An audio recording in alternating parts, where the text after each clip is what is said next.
असं प्लॅटफॉर्म आहे ज्या ठिकाणी आपल्याला सगळ्याच प्रकारचे कंटेंट बघायला मिळतात। त्यातच एक व्हिडिओ डोळ्यासमोर आला माझ्या। त्यात ती लोक आपल्या हनीमूनच्या दिवशी काय काय झालं होतं तो किस्सा सांगतायत। नमस्कार, तर मी कांचन तुम्हा सर्वांचे पुन्हा एकदा स्वागत करते आपल्या एका नवीन व्हिडिओमध्ये। तर आपण आज बोलणार आहोत सोमनाथ वाघमारे यांच्याबद्दल। ही लोक आहे ना स्वतःला कॉमेडियन म्हणून घेतात। खोटं नाही सांगत बघा, त्यांच्या चॅनलचं नाव असते सोमनाथ वाघमारे कॉमेडियन। पण खरं सांगू का, यांच्या चॅनलवर कॉमेडी सोडून बाकी सगळ्या गोष्टी होतात। मी असं का म्हणते ते तुम्हाला पुढे समजेलच। अच्छा, हमको सिखा रिया है। तो पर हिला विषय माहित नसतो। पहिल्यांदाच मला म्हणली तसला हागून फिगून असलं तर मला सांगा, मी बसणार नाही। म्हणे हिला विषय माहित राहत नाही, तिला विषय माहित नाही। मग ती कस काय म्हटली की आज तसली आगवण असेल तर मला बसवू नका असं? आधी तिला माहिती होतं म्हणून तर ती बसली ना व्हिडिओ काढायला। असा विषय आहे हनीमून म्हणजे माहित नाही तुला? हा, बघितलं का? ही आरमर स्वतः हनीमून स्वागत बाई थांबा आता हिला धरून ठेवलं पाहिजे तर तुम्हाला नक्कीच किस्सा आवडेल। अरे भाऊ, तिला हनीमून माहिती नाही, मग लेकरं झाले तरी कसे तुमचे? वा, तिला हनीमून स्वागत कळत नाहीये ना? एक काम कर, व्हिडिओ बंद कर आणि तिला समजून सांगून दे एकदाच काय ते। समझ रहे हो आप? समझ रहे हो? आईला काय माणूस आहे का हा? आपली बायको अनकम्फर्टेबल फील करते, एवढ्या सगळ्या गोष्टी सांगण्यासाठी हा माणूस खुशाला असतोय। सांगायच्या आहेत गोष्टी तर तू एकटा सांगत बस ना। हा भाऊ, आम्हाला नक्कीच तुमच्या सुहागरातचा किस्सा ऐकायला आवडेल, कारण की आम्ही बॅलन्सच यासाठी टाकतो की लोकांचे सुहागरातचे किस्से ऐकायला मिळतील म्हणून। Once more! तर नवीन लग्न झालं आणि हसणं मला हे तिथं या झालं मित्रांनो, पाहुणं रावलं जिकडल्या तिकडे बस। बाबा परत सांगते, तिला सोड, तिला नाही आवडत आहे, कशाला स्वतःच्या बायकोला फोर्स करतोय? घरातलं काय गरज आहे सांगायची? घातलं इकडे बघ, लोक व्हिडिओ काढतात गोव्यामध्ये। ए इथं बघ, म्हातारपण अजून ते जायला जवळ येतं। चार लेकरं झालं। इकडे बघा मित्रांनो, आपण एवढे आपले 1 लाख युट्यूब फॅमिली, आपण एवढ्या लोकांना ही गोष्ट सांगतोय, थोडंफार काही वाटायला पाहिजे माणसाने।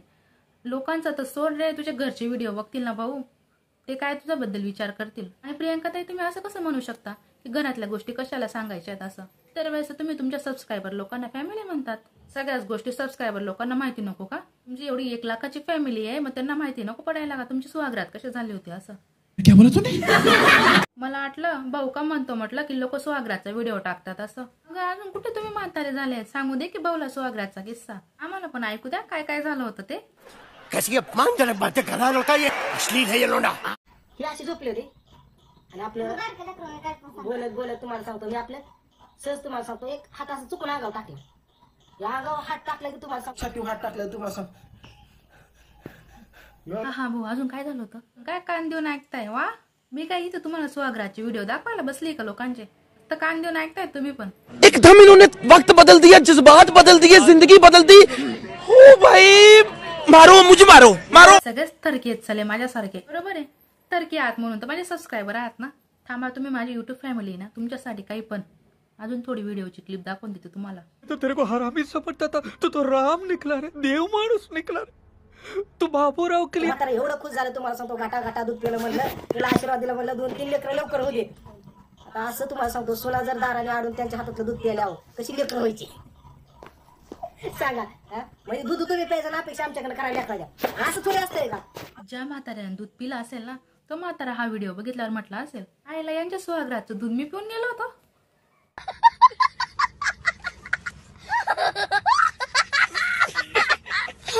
तुमच्यासाठी कसे व्हिडिओ बघावं लागतं आम्हाला। आता मस्करी थोडी बाजूला ठेवून सिरियस टॉपिकवर बोलू। हे 2 भाऊ आहे, पांडुभाऊ आणि सोमाभाऊ, यांच्यात थोडे मतभेद चालू होते, त्यांच्यावर थोडं बोलू आपण। तुला बरं वाटतं का नाही? मला दवाखान्यात जायचं ना, तर बावड्याला घेऊन जा, बावड्याला सांगतो मी। त्याचं नाव काढ नको माझ्याकडे का? ते काय पोराला घ्यायचं, मरून पडत पण त्याच्याकडे जायचो नाही। काय झालं आता? 4 दिवस झाला, छातीत दुखतंय, तिला दुखतंय, ती पूजा तिकडे पडली, ती शंभू तिकडे, विचारायला काय होतंय तुला, काय होतंय आपण गावात किती जायचं? ही व्हिडिओची क्लिप पांडुभाऊच्या व्हिडिओची आहे बरं का। यात पांडुभाऊच्या घरात सगळेच आजारी आहेत आणि त्यांचे वडील म्हणतात की सोमाचं नाव काढू नका असं, का तर तो बघायला आला नाही म्हणून। बरोबर आहे त्यांचं म्हणणं, जर आई वडील आजारी आहेत तर मुलाचं कर्तव्य आहे की सगळे काम सोडून आई वडिलांना बघायला जावं, नेमकी काय झालंय म्हणून।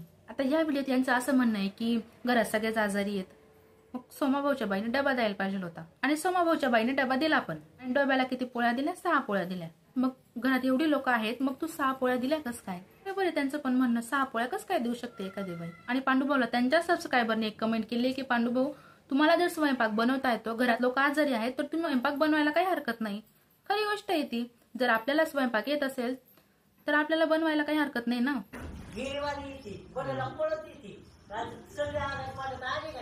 काय आली न बावड्या आला, काय कोण कोणाचं नसतं, सगळं आपल्यालाच बघावं लागतं. बरोबर बोलतात पांडुभाऊचे वडील. जर आई वडिलांच्या आजारपणात लेकरं कामात नाही येऊ लागले तर काय कामाचे ते लेकरं. आणि पांडुभाऊची ही गोष्ट बरोबर आहे की बहिणीने यायला पाहिजे होतं, कारण बहिणीचा मुलगाही त्यांच्याकडे राहतो वाटतं. बहीण जर भावाच्या सुखात उभी राहत असेल ना तर बहिणीचं कर्तव्य आहे की भावाच्या दुःखात सुद्धा त्याच्या पाठीशी उभं राहायचं. पण आजकालच्या बहिणींचं कसं आहे माहिती का, सगळ्याच बहिणींचं नाही सांगत आहे आम्ही, काही मोजक्या बहिणी आहेत. जर 2 भाऊ असले तर ज्या भावाकडे जास्त पैसे आहे ना बहीण त्याच भावाकडे जात असते. खरी नाही गोष्ट. आता तुम्ही म्हणणार का तुला भाऊ नाही आहेत का, असं मलाही 2 भाऊ आहेत, पण मी कधीच दोघं भावांमध्ये फरक केला नाही का भेदभाव केला नाही, आणि नाही आता केला नाही पुढे करणार. आतापर्यंत आपण पांडुभाऊचा व्हिडिओ बघत होतो. आता पांडुभाऊच्या या व्हिडिओला प्रतिउत्तर म्हणून सोमाभाऊने व्हिडिओ बनवलाय, तोही थोडा बघून घेऊया. प्रतिउत्तर म्हणून व्हिडिओ बनवतोय. आता ह्यांचं म्हणणं काय आलं, पांडूने टाकला व्हिडिओ, इकडे पल्ली आहे, तिकडे पल्ले तुम्हाला सांगतो शंभू, इकडे वडील, तिकडे पूजा. चालू ह्यांचं की एवढा डबा दिला तेवढा डबा दिला. बरं आता हिला मी विचारलंय की व्हिडिओ बघितल्यावर डब्यामध्ये तो 6 चपात्या दिल्या, का दिल्या तो 6 चपात्या का? तिघाचा डबा दिला होता. मोठ्याने सांग, तसलं बारीक बोलून सनाटाने हिथं ये पुढं, हिथं ये पुढं. भाऊजींचा आप्पाचा अर्ध्याचा डबा दिला. शंभू म्हणलं मामी आणि कृष्णा आम्ही गाडी घेतो इथं खायला, म्हणून मी त्यांचा तिघाचा दिला ना. सगळ्यात आधी ना सोमाभाऊ, बायकोशी कसं बोलायचं ना ते आधी शिकून घ्या. तुम्ही सोशल मीडियावर व्हिडिओ बनवता याची तर थोडीफार भान ठेवा. व्हिडिओ चालू असताना तुम्ही बायकोच्या कानाखाली द्यायची गोष्ट करतायत. तुम्ही असं बोलण्याने तुमच्या बायकोच्या 1 सेकंदात डोळ्यात पाणी आलंय ते तर बघा. ये बड़ी अच्छी बात कही आप. आणि बरोबर आहे सोमाभाऊचं म्हणणं, पण जर पूजाने स्वतःहून सांगितलं होतं फोन करून की 6 पोळ्या पाठवा, आम्ही बाकी जाऊन तिकडे जेवायला येऊ असं, तर मग पूजाने पांडुभाऊला सांगायला हवं होतं ना की मीच सांगितलं म्हणून. इथंही चुकली ती पूजा. सोमाभाऊला दोष देऊन काही फायदा नाहीये. काल कृष्णाचं ओमचं ऍडमिशन केलंय, ही बाहेरचं बघतोय गाण्याचं शूटिंगचं लोकेशनचं. मी पोरांची ऍडमिशन केली. काल बघितलं तुम्ही माझा रातचा ब्लॉग बघा, माझ्या चॅनलवर खालचा ब्लॉग, ही व्हिडिओ बघता खालचा ब्लॉग बघा, काय काय केलंय काल दिवसभर मी. पण सोमाभाऊ, या व्हिडिओचा खालचा ब्लॉग तुम्ही आम्हाला बघायला सांगताय का तुमच्या फॅमिलीला बघायला सांगताय, ते पण जरा सांगून द्या. एक समजत नाही मला, ह्या लोकांच्या भांडणी युट्यूबवर होता तरी कसं काय, समोरासमोर आल्यावर हे काय विचार करत असतील. हायला नको, आता काही बोलत नाही मी, युट्यूबवर उत्तर देतो याला नाही का, असंच म्हणत असतील ना. इकडून एकाने व्हिडिओ टाकला का तिकडून लगेच दुसऱ्याने टाकायलाच पाहिजे व्हिडिओ. आधीच्या काळात लोक काठ्याने मारामारी करायचे, आताच्या काळात तर लोक व्हिडिओने मारामारी करतायत. तू 1 टाकतो का मी 2 टाकतो, तू 2 टाकतो का मी 3 टाकतो, अशी तर नुसती मारामारी चालते युट्यूबला. पण खरं सांगू का, या भांडणींचा ना काहीच फरक नाहीये. ती माझ्या समोरासमोर भांडण बघण्यामध्ये असते ना, ती माझ्या युट्यूबवर भांडण बघण्यामध्ये येतच नाही खरंच. पण ह्या दोघं भावांची ना मला एक गोष्ट पटली. दोघं भाऊ मला एकही व्हिडिओमध्ये दिसले नाही की दोघं एकमेकांना आरे तुरे करताना, तेच दिसले नाही हो. ही एक गोष्ट आवडली मला त्यांचीवाली. नाहीतर आपली वाकचोरे फॅमिली, बापरे थू. बाकी सोमाभाऊचा हनीमूनचा किस्सा ऐकून खूप मज्जा आली. आणि पुढचा व्हिडिओ लवकरच येईल 2-4 दिवसामध्ये. यावेळेस लवकर येणार आहे पुढचा व्हिडिओ. आवडल्यास व्हिडिओला लाईक आणि चॅनलला सबस्क्राईब करायला अजिबात विसरू नका. भेटूया नंतरच्या व्हिडिओमध्ये, तोपर्यंत बाय बाय.